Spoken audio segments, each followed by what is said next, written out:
Hi hello నమస్తే star news Telugu channel కి welcome. నేను జర్నలిస్ట్ మధుగాని రాణి. హైదరాబాద్ లో 100 అడుగుల ఎన్టీఆర్ విగ్రహం గా ప్రాంతంలోనే సీఎం రేవంత్ రెడ్డి కీలకమైన హామీ.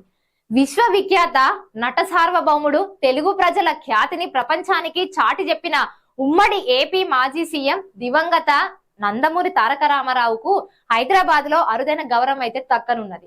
నగరంలో 100 అడుగుల ఎన్టీఆర్ విగ్రహాన్ని ప్రతిష్ఠించాలని కూడా భావిస్తున్నారు. ఎన్టీఆర్ లిటరేచర్ కమిటీ ఆధ్వర్యంలో విగ్రహాన్ని ఏర్పాటు చేసేందుకు ఇట్లా సిద్ధమయ్యిండ్రు.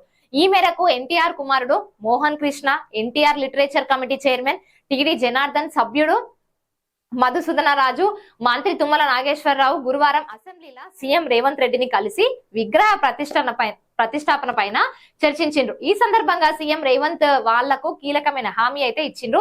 నగరంలో ఎన్టీఆర్ విగ్రహం ఏర్పాటు ప్రతిపాదనకు ప్రభుత్వం తరపున తమ వంతు సహకారం అందిస్తామని ఇట్లా హామీ ఇచ్చిండ్రు. హైదరాబాద్ ఔటర్ రింగ్ రోడ్డు సమీపంలో 100 అడుగుల ఎత్తుతోటి ఎన్టీఆర్ విగ్రహాన్ని నెలకొల్పాలని అనుకుంటున్నామని ఈ సందర్భంగా సీఎం కు వారైతే వివరించినట్టు తెలుస్తున్నది. ఎన్టీఆర్ నాలెడ్జ్ సెంటర్ ని సైతం ఏర్పాటు చేస్తామని ఇట్లా చెప్పిండ్రు. ఎన్టీఆర్ విగ్రహం ఏర్పాటు చేసే చోట పర్యాటక కేంద్రంగా అద్భుతంగా తీర్చిదిద్దుతామని ఇట్లా చెప్పిండ్రు. అవసరమైన స్థలం కేటాయించాలని సీఎం రేవంత్ రెడ్డి కమిటీ సభ్యులను ఇట్లా కోరిండ్రు. అందుకు సీఎం రేవంత్ సానుకూలంగానే స్పందించిండ్రు. ఎన్టీఆర్ విగ్రహ ప్రతిష్టాపనకు ఔటర్ రింగ్ రోడ్ సమీపంలో స్థలం మంజూరు చేయడానికి సీఎం అయితే అంగీకరించారని సీఎం తోని భేటీ అనంతరం లిటరేచర్ కమిటీ అయితే తెలిపింది. త్వరలోనే స్థలం కేటాయింపులు ఉంటాయని, గా తర్వాత విగ్రహాన్ని ఏర్పాటు చేయనున్నట్లు ఇట్లా వెల్లడించారు.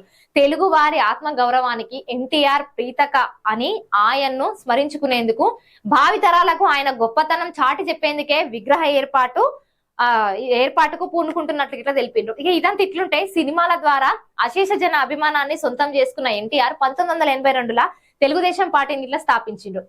ఒక రాజకీయ పార్టీని స్థాపించి కేవలం 9 నెలలనే ఆంధ్రప్రదేశ్ లో కాంగ్రెస్ పార్టీని ఓడించి అధికారాన్ని కైవసం ఇట్లా చేసుకున్నారు.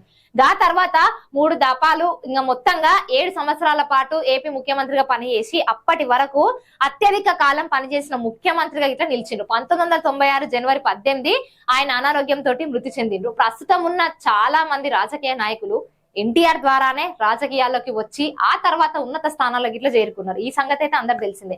ఈ నేపథ్యంలో ఆయనకు ఘన నివాళి అర్పించేందుకు నగరంలో 100 అడుగుల విగ్రహాన్ని ప్రతిపాదనలకు తెరపైకి తీసుకొచ్చిండ్రు.